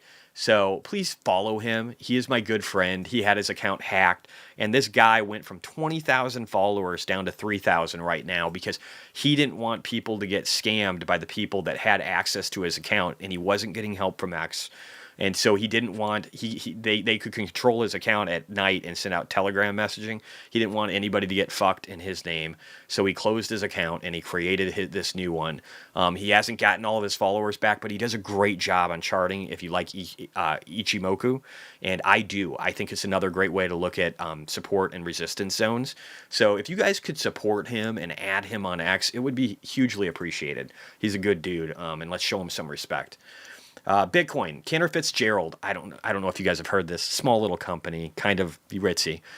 Says Bitcoin will be regulated by the CFTC and will treat it as a financial asset. This is true because this is what they were going to do before the Biden administration came in. Maybe we can get back to that with Trump. But he said this will pave the way for all TradeFi companies going headfirst into Bitcoin. Again, I don't think this happens under Kamala, but I do agree with them under Trump.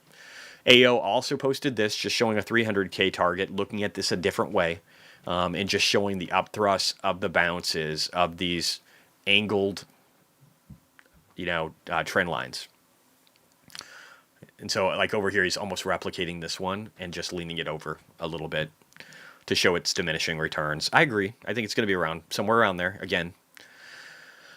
Breaking, Japan's FSA proposed a tax cut on crypto profits from 55% to 20% and allow loss carryovers. This is brilliant. This is a massive increase in what we'll see with crypto trading within Japan, because now you can buy this stuff and hold it for a long period of time. Maybe we don't see a huge uptick this cycle. We'll get some, I'm sure.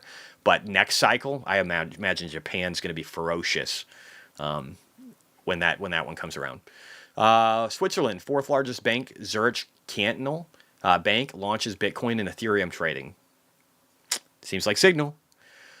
Again, this one's down here, just now offers Bitcoin to 1.5 million customers. So same article, just a different piece of data, the 1.5 million customers. It seems like a decent amount. Oh, and here is, this is the chairman, CEO of Cantor Fitzgerald. Let's listen to him real quick here, in his own words, talk about Bitcoin. I guess the easiest way to get a clear view of where Bitcoin is going over the next 5 years is take a look at the last 5. Right? The last 5, Bitcoin has been an outsider in the finance business, but coming closer and closer and closer. Right now, there's an ETF just starting to go a little bit mainstream, maybe a toe in the water of mainstream, but banks still can't clear it. Banks still can't transact in it. Banks still can't custodian. Again, the Biden administration has worked very aggressively to prevent that from happening. Elizabeth Warren is not a fan. Gary Gensler is not a fan. Gary Gensler will be fired day one if Donald Trump comes into office, and we will see this change. The Crypto and Bitcoin Council will deem it so, and Michael Saylor is going to be on that board, that motherfucker. It's going to be great. Banks still won't transact in it, and they won't finance it yet. I think people misunderstand traditional financial service companies. They want to transact in Bitcoin. They do. All these banks want to do this. It's not the banks that want to avoid this. They want to transact in it. It's just the government, the CFTC, isn't allowing them right now. And again, the previous one, when Trump was in office, was very pro Bitcoin and having the banking sector use all this. If they were still in office, we would have this. They want new asset classes to transact in.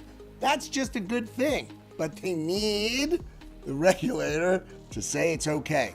And Gary Gensler is a piece of shit and does not. Right now, today, right? If a bank were to hold your Bitcoin, they would have to set aside their own. Yes, Dr. Gonzo, real quickly, I want to talk to your point. Yeah, this dude did talk on Bitcoin lending at the Bitcoin conference. He knows what's up. Exactly, Dr. Gonzo. If he gets his way, we may never have to sell our Bitcoin. You're right, because they'll use it as collateral. All you have to do is prove ownership. They'll use it as collateral for loans, and you'll be able to probably have like some multi-sig thing, whatever they design. We'll have to see how good it is, and you'll be able to make it to where you can borrow against your Bitcoin and never have to sell it, and have a taxable event. And again, think about taxes. If you're doing this, do you think Kamala is going to be happy with that, or is she going to still try and figure out how to take money from you with unrealized capital gains? They're talking about dialing it back now because they realize what a horrible idea it is and how nobody will allow it, as far as businesses, even Democratic ones. But again, I want to be able to borrow against my Bitcoin, and Cantor Fitzgerald wants to make this happen and is appearing at Bitcoin conferences. This is big deal stuff, guys. This is a big deal. Money equal to that amount in sort of like in a jail. I mean, you'd say, so, well, that's crazy. The answer is that's why they don't hold it. But if you let them hold it, if the regulatory environment was good, you will see all the traditional financial service companies, the big banks, the big brokerage companies, they're all going to go headfirst into Bitcoin pond. That's what's going to happen. So imagine this narrative. Imagine Trump gets elected and the Democrats let the transition occur. Let's assume both those things can happen, which I think is hopefully what's going to happen. I think he's going to win the election, whether or not he can take power. That's the part I'm not sure of. But let's say that happens and he lowers energy costs, and we see two wars come to an end, and we see this kind of stuff where he wants us to be the leader in the industries and he wants banks to be able to custody this stuff, and that all goes live at the same time. I think this is where we're heading, and if I'm right about this, we're going to make stupid fucking amounts of money. So again, vote Trump if you're not. This isn't just me being political. This is me trying to explain why you'll make a bunch of money. If you just give a fuck about money, then you should vote Trump. If you don't want to put the effort in to figure out whether or not Trump is the right person, don't vote Trump, and it will get rich from it. And then if you do want to put in the effort, you can watch my political channel, and I'll tell you why you should vote for Trump in detail. But anyway, I'm not going to play the rest, but I just wanted to show you guys this. Well, actually, I will. It's less than a minute. Happen, and it's coming. It's a slow, steady process, but eventually there's going to be a CFTC chair who, if we vote for Trump, says, that's what he's saying. You know what? Bitcoin is a financial asset, and we're going to treat it as such. And when that happens, you're going to see Bitcoin move in a very, very strong, positive direction. So that's why I'm a fan of Bitcoin. It's going to go much higher.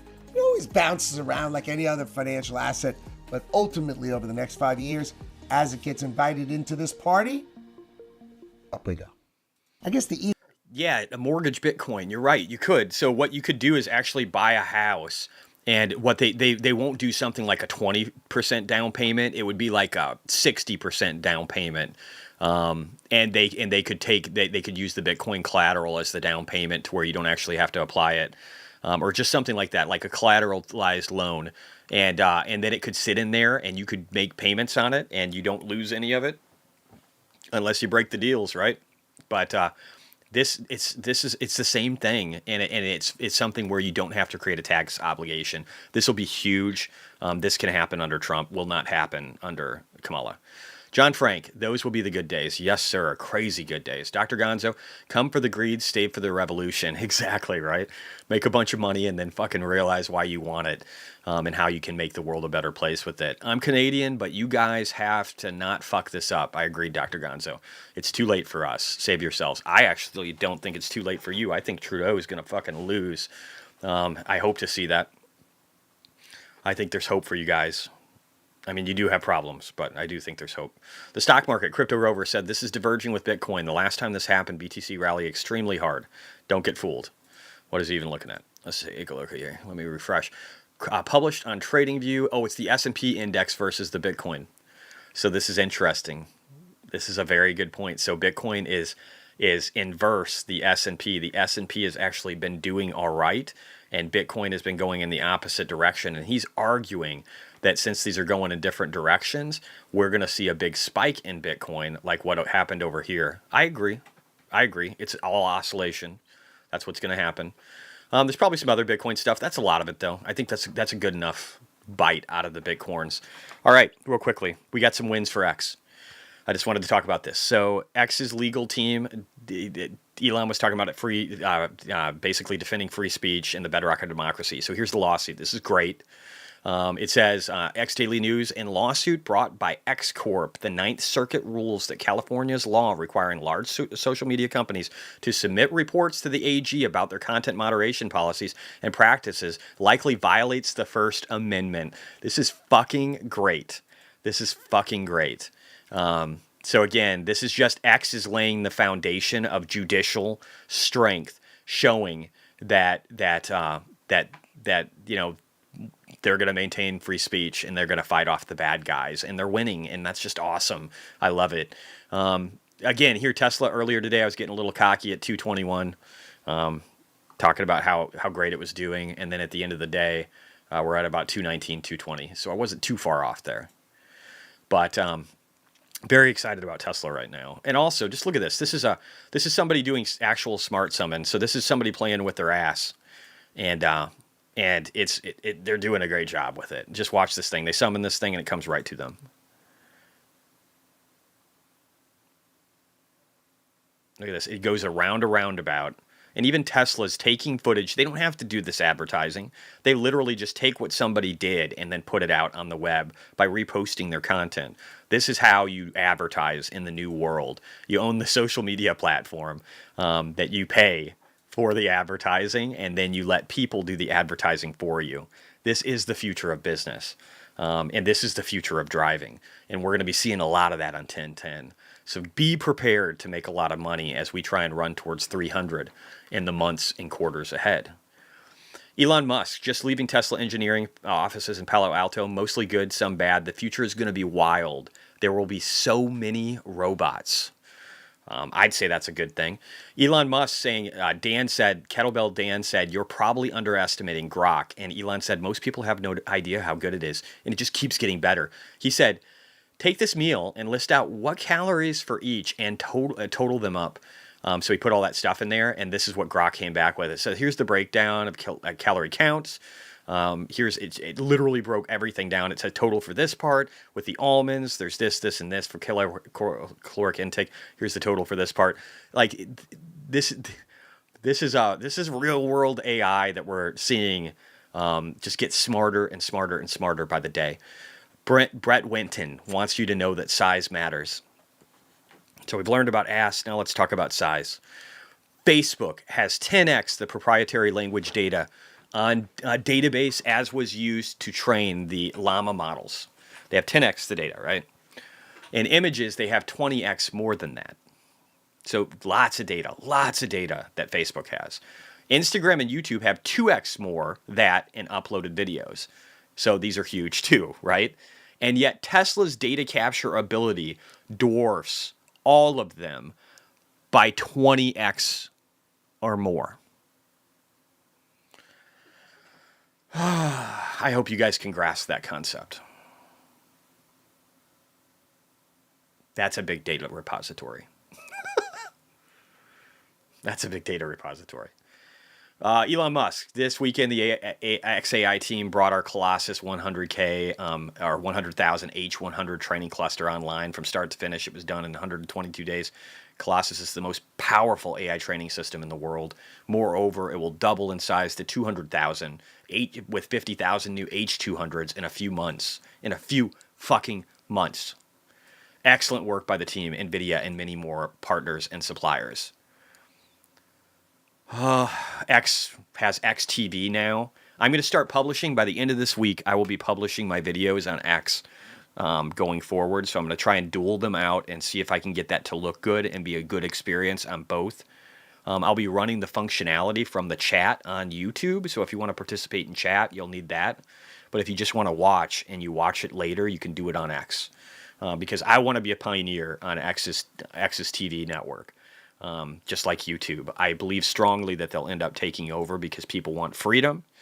And I think more and more people will jump over to that, and I want to be one of the first ones to adopt it. Again, another ass movement here. This one's being a big ass, driving on its own in Costco with people around. Just look at this. Look at this. This thing is being summoned. There's nobody in this car. There's nobody in this car. And from the mobile app, they have a view of the camera so that they can see what obstacles are around. And you just hold the button when you want it to go straight. And you have manual controls too. But essentially, they're just holding the button going like, nope, you're doing good. Keep doing it. And so now, let's say in the winter or in the rain, if I'm like at the mall or something, and I could just press a button on my Cybertruck, wait inside with my family, and have this thing pull up, and then just hop into it. This is now, guys. You can get all the ass you want right now with Tesla. It's just amazing. It's amazing. Again, it's just amazing. It can back up now. It can do everything now, okay? Again, dedicated video tab is coming here soon. So X users are watching video in 8 out of 10 user sessions with 8.2 billion daily videos in Q2, up 45% year over year. The only problem is that their interfaces and their tools aren't that good. That's changing by the day. This is only going to get better. Is this enabled in every state? Yes. Yeah, I think so. It's just a matter of you getting the new update. So if you have hardware 3, you're going to be waiting on this a little bit longer, but it's out for hardware 4 right now. I don't remember if it's for 3 too. I haven't looked to see if I've gotten this update. I personally have not. But again, it's going out. It says wide release next week. That's what he posted 22 hours ago. So very exciting times on the Tesla front, guys. It's just nuts. And look at this. The first Cybertruck to venture from Florida to the end of the road at the Arctic Ocean, 5,500 miles one way, was completed. These guys did it in their Cybertruck. How fucking cool is that? Again, I just want to go over this. I wanted to show this with Peggy. This is a really great one. I love him too. He's got his own YouTube channel. Check it out. He's a good dude. He says, boy, oh boy, the rest of this year is looking juicy for Tesla. I said this yesterday, but I'm going to say it again because it's great. Robotaxi unveil, ass release. We've got ass all over the place next week.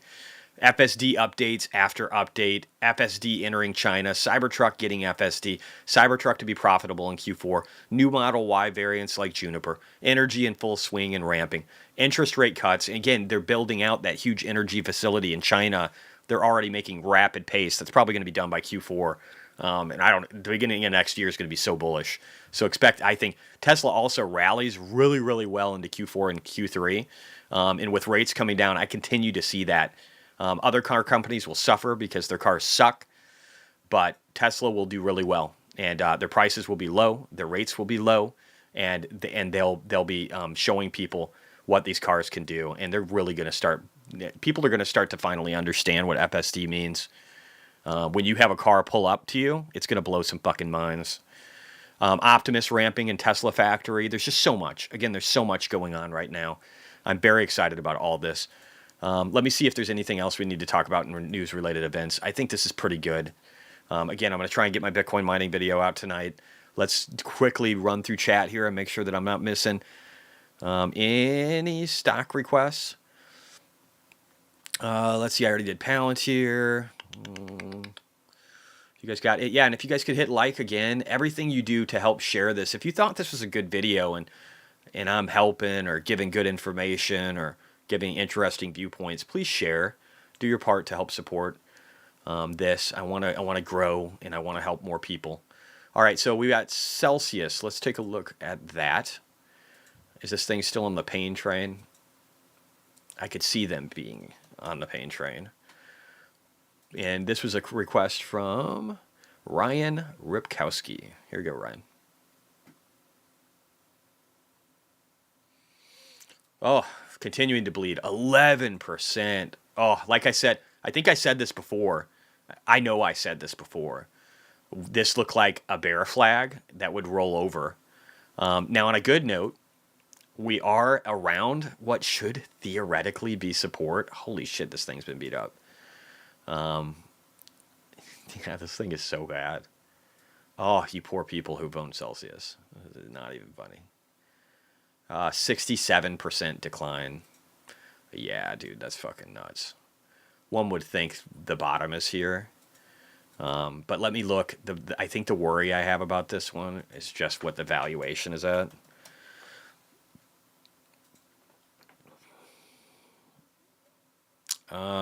Still got a forward PE of 44. So I feel like this could just still drop. It had a very rich valuation.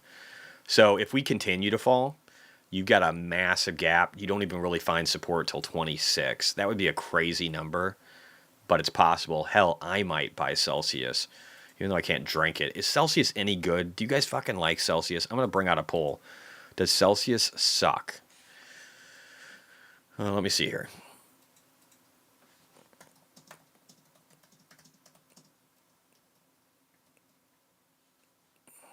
All right, I'm starting a poll. Tell me what you guys think. Is Celsius good? Do you like it? Do you buy it? That's the poll.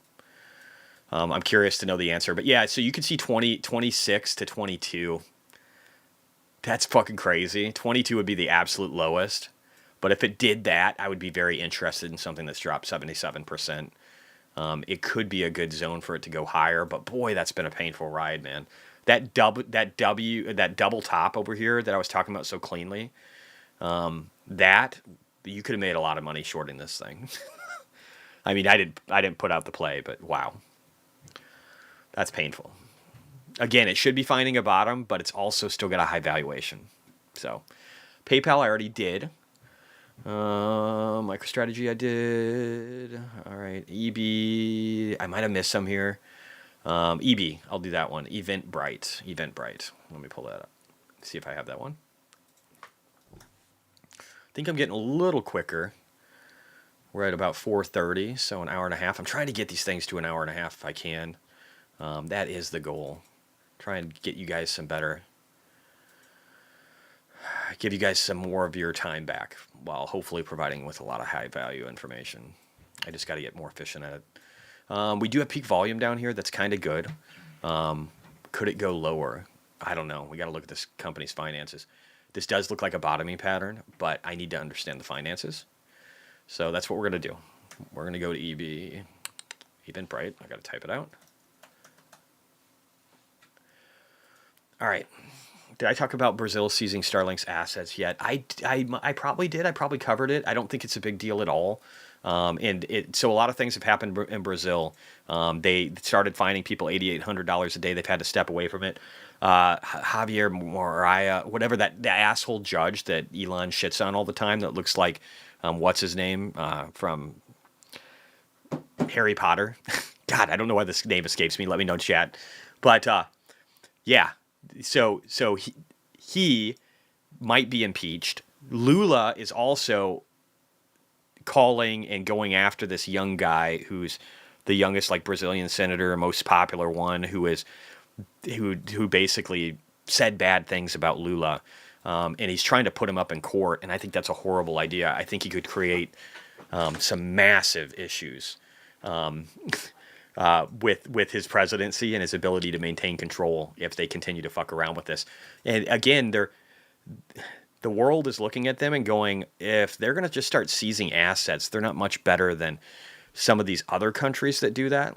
Like, I don't know, the U.S. with Russia, or again, just any country that doesn't respect sovereignty of other nations and their stuff, right? So, and that's happened. Venezuela is a good example of that, and just any communist regime that as they nationalize everything, like maybe what we do if Kamala Harris gets into power. It's bad. It's bad. We don't want it. Anyway, back to Eventbrite. Sorry, I jumped thoughts there. But Eventbrite, it looks like revenue is single-digit growth. Let's go to yearly here and see if it looks better. It looks like net income is trying to trend higher. Expenses aren't going up by a crazy amount. They're still diluting shareholders. I don't like this weird double dip, like weird pattern over the 4-year. Why did that happen? And, well, I guess the pandemic probably really hurt them from the looks of it. Let's see what estimates look like. They don't look great. It looks like it's shrinking. Institutional ownership is declining. Short interest isn't really dropped because they have cash. But it doesn't look great. It doesn't look like a great business in any way. And it's hard to know if they're going to continue to drop. I think it's possible. I wouldn't own this. I think it's shit. My 2 cents. Let me tell you that, lucky man, it's hit 147 because I'll be cocky with BTC and MicroStrategy. Charlie Massey, OSS, One Stop, Rex Finance, Small Stock 8. All right, Rex Finance. He's got a lot of those, doesn't he? OSS. Let's take a look. I don't think I have that one yet. Oh, I do. Okay, so maybe I looked at this before. I think I remember that. So it looks like it's finding support on peak volume for the entire life of this company, which goes back to 2018. It was down 4.62% in after hours. I don't know why that is. This is a small cap, though. It's only 49 million, so it can fluctuate a lot. One would think that rates would benefit this company. Let's go ahead and take a look over here. I might need to see some, other opportunities too to be able to invest into if I make just too much money off of Tesla and PayPal. I might seed some other investments. Maybe this will be one. I don't love this right now. Let's look at what estimates are. So we're seeing a reduction in revenue growth. We're seeing losses, massive losses in 2023 of 6.7 million off of revenue of 60. So 10%. Estimates are not much better. I don't know why Rex likes this. They are doing buybacks, so they have some faith. They're buying back more of the stock than they're selling, right? So they have some faith in it. I gotta look at this data export section. Cool. Wow, cool, man. I didn't know we could select these. Oh, nice. I gotta reacquaint myself. Alejandro just keeps making this better. I don't know. There's nothing that's interesting to me here. I've got to see what he says. The poll. Okay, so the poll. Do you like and buy Celsius? 63% of you said yes. Let me end it real quick here. When I ended it, did it pop up in chat? Yeah, it did. Okay. 63% said no, and only 36% said yes. Poll complete, 52 votes. I don't know if that tells me anything, but it's interesting. So I don't know. OSS doesn't look terribly appealing to me, even though the forward PE is only 14. That's pretty good, but when you're burning money and you're diluting shares, and I don't know when that's going to stop. I don't know. I would rather start to see this thing bottom and hear some really great news. If you guys get amazing news, if there's a huge contract coming, if there's just really good stuff that Rex is talking about that all of a sudden is imminent and this thing hasn't jumped yet, let me know that news. Otherwise, I don't know how interesting this is to me for OSS, Charlie.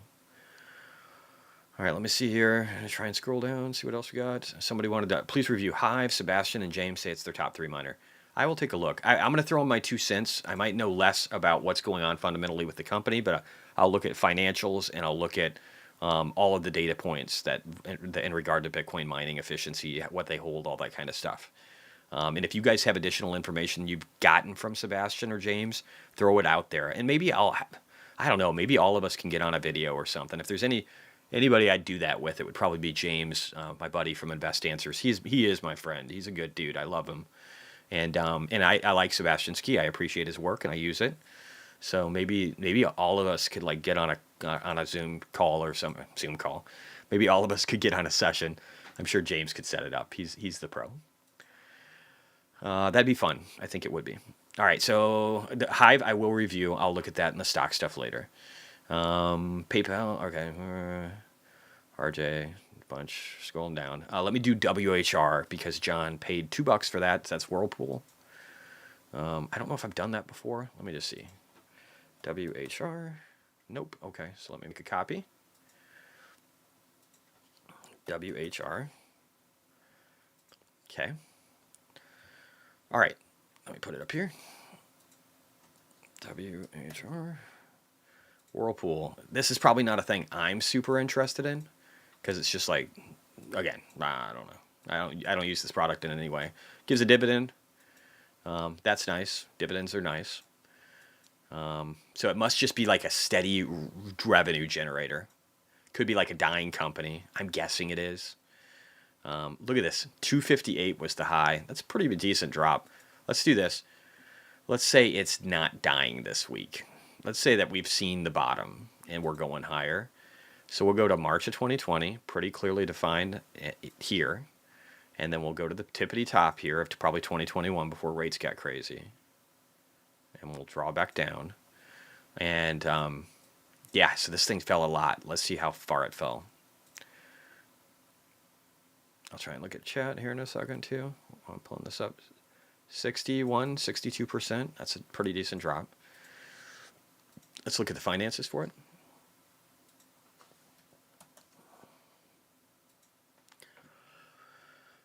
Single digit forward PE, not shocking, because it's got negative growth, right? Or flat growth. There is no growth.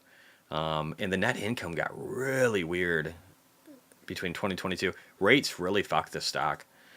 It did appear to be doing a good job growing revenue. 2021 was 1.78 billion or something. If I'm looking at that number correctly, yeah. And this is a market cap of only 5.4. So, again, that's why you have the dividend. It's like a good company. They're kind of lowering operating expenses, but they've got some debt. Being able to refinance that debt down should help save them a lot of money. Maybe it helps the stock bounce a little bit as valuation goes higher.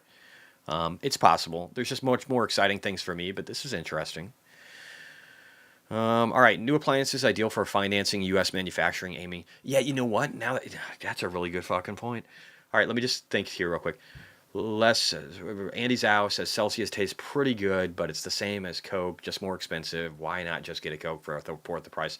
Yeah, it was probably just hyped by a bunch of people that were buying the shit out of it while they were making money off of it. Sealess, my mother has Whirlpool boomer stock. John Frank, thank you, sir. These are my notes. Here are the notes. Benefit from lower rates. Own Whirlpool, KitchenAid, Maytag, Gladiator. Sales down due to fewer home moves. I totally agree with that, John. That's a really good point. New appliances for all these different products, of which they seem to own all the big ones, will benefit dramatically by new home sales going up. And maybe even existing home sales as people just refresh things to sell them. It's both, and the existing home sales market is the one that's frozen the most. So it's probably likely to be people are probably likely to be pretty competitive in trying to sell their properties quick while they can get peak valuation on them, thinking that the market is going to open up from deregulation and or just rates coming down. Fuck, that's an interesting idea, dude. I like that idea. That's brilliant. Very simple and brilliant. One sec here. I need to look at options plays for this one. I'll do that, and if I get interested on this and I end up buying it all, I'll post a members only video right away, so you guys know what I did and why I did it. But I'm really interested in this one. And if you guys, again, want to figure things out on your own, you can do that. You can just simply watch the Option 101 video, take small amounts of money and play around with it and figure out whether or not, this is going to be an opportunity that works for you. You can always do that too. All right, let me see what else we got here. WHR. I might call it, unless somebody has another one that they paid for, I'm probably going to call it here for now, guys. It's been fun. This is a great conversation. I love this last one. It's so that's why I think you got to stick around, guys, because John Frank came up with a really brilliant idea for something that is unconventional to me, at least. I wouldn't have thought about that. I would think about like the conventional easy path of like, oh, people that make houses, but really, are they going to benefit a lot from existing home sales increasing? Maybe, maybe not. It depends. If they can have deregulation, I think they will. But at the same time, we could be looking at an influx of housing. If we get deregulation that puts pressure on BlackRock and State Street and all these companies that are bought up all these houses to be forced to liquidate them, imagine what that could do for housing prices and opening up the market. More people could buy them. If the economy is doing good because we're pro-business, low taxes, all the right stuff, we could really see a boom. And something like a Whirlpool could take the fuck off. Maybe get up to 200, a doubling in price, which for something like this is not bad. And you get a dividend. So very cool stuff. Again, it's kind of awesome to hang out with all you guys and be able to look at things together. You guys fill in a lot of the gaps for me sometimes too, so I'm indebted to you as well. I think I'm done for the day. We got her done in about an hour and a half, a little over.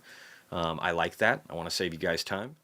John Frank has something else. He said, 40% of homes have no mortgage, and everyone who has a mortgage has very low rates. Yeah, again, it's about 67, almost 70% or something. It's around there, John, where with homes that have extremely, extremely low rates, and or no loans whatsoever. And it's probably like closer to 80% for the ones that are sitting in a pretty good place.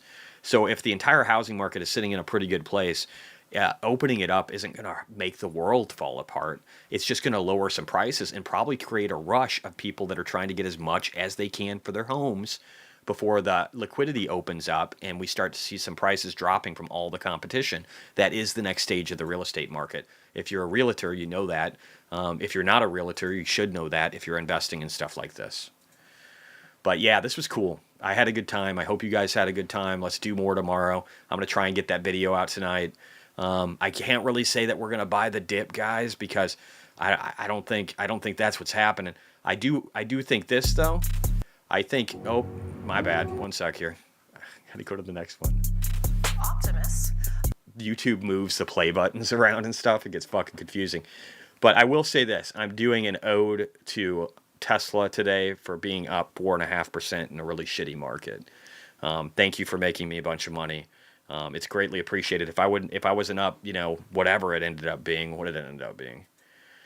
If I didn't end up being up it's almost 80,000 with Tesla and, another 7 with PayPal, it would have been a shitty day, but instead it was a good one. So I think we're going to start seeing the fruits of our labor, guys. I'm very excited about it. So let's go out thinking about Optimus in the future. I love you guys, and I'll see you later tonight with that video. You take it easy. Bye. The robotic humanoid under development by Elon Musk's Tesla Inc. is sparking concerns around job security. This is not financial advice, silly. Robot just stole my job. I'm there like, oh my god. I blame it on Elon. He's taking all I got. Turned up to work and went to start my day. Was barely late, like 9:08. So took my coffee break. Then I got hungry, so I just stopped by the free buffet. But then to my dismay, I heard somebody say, "Attention humans, you have lost, you have not met your quota. Pack your belongings in a box, now it's over." Robot just stole my job. I'm there like, oh my god. I blame it on Elon. He's taking all I got. But I'm in management. I work hard every day. I need these benefits, health and 401k. How could they do this shit though? Where will I trade my crypto? I had a second monitor for Twitter. Where will it go? Somebody please stop the bus. I mean not the fuss, but there's lots of us. And now you say you won't pay me to play ping pong because Optimus. I mean who employs a damn humanoid? Some new droid for you to exploit, deploy to destroy your human droid. No lunch breaks, great, get a few deployed. Your time is up, human inferior to me. I'll take it from here, you're relieved of your duty. Robot just stole my job. I'm there like, oh my god. I blame it on Elon. He's taking all I got. Robot just stole my job. I'm there like, oh my god. I blame it on Elon. He's taking all I got. It's okay, human, please don't cry. You can always go and become a Twitter thread guy. Make pretty pictures with Midjourney on your new PC. Or make some YouTube videos about ChatGPT. Sucker. Robot just stole my job. I'm there like, oh my god. I blame it on Elon. He's taking all I got. Robot just stole my job. I'm there like, oh my god. I blame it on Elon. He's taking all I got. I mean, I didn't even write this song.